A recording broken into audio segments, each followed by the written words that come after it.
Maligayang kaarawan po, Tatay Rodrigo Duterte. Sa araw ng inyong kaarawan, nais lang namin ipaalam na hindi ka nakakalimutan. Marami pa rin ang nagdarasal para sa iyong kaligtasan at patuloy na nagpapas. Salamat sa tapang at pagmamahal na ibinigay mo sa bayan. Kahit hindi ka man kapiling namin dito ngayon, manatili sana kayong malakas.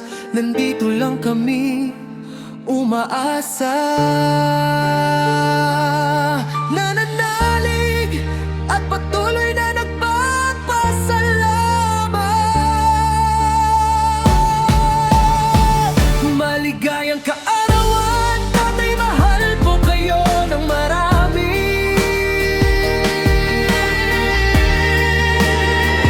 Sa lungsod ng Davao nagsimula ang laban, isang tinig na matapang para sa bayan. Sa dilim ng takot, ikaw ang naging ilaw, tinig ng masana di kailanman natin na.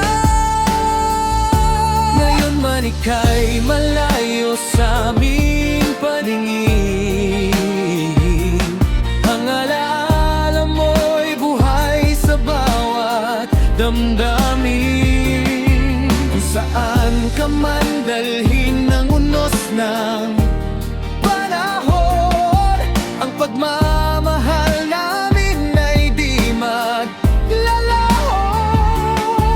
Kahit anong bagyo ang dumaan sa daan, ang panalangin namin ay laging nandyan.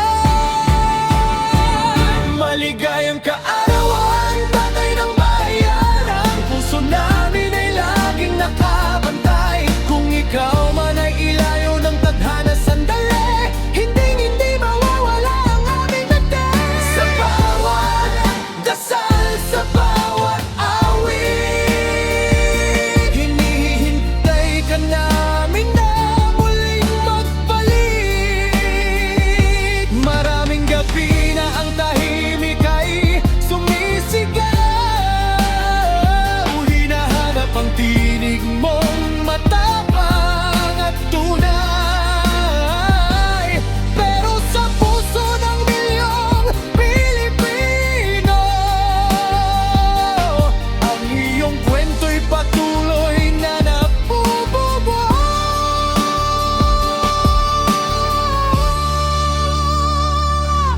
Darating din ang araw ng muling pagbangon, ng bayan ay aawit sa iisang tugon. Pag-asa't lakas ay di kailanman kukupas, ang alaala mo'y mananatiling wagas. Maligayang kaarawan, tatay naming mahal, sa bawat laban mo kami nagdarasal. Kahit saan ka man dalhin ang hangin ng mundo, ang pagmamahal ng bayan ay para sa'yo.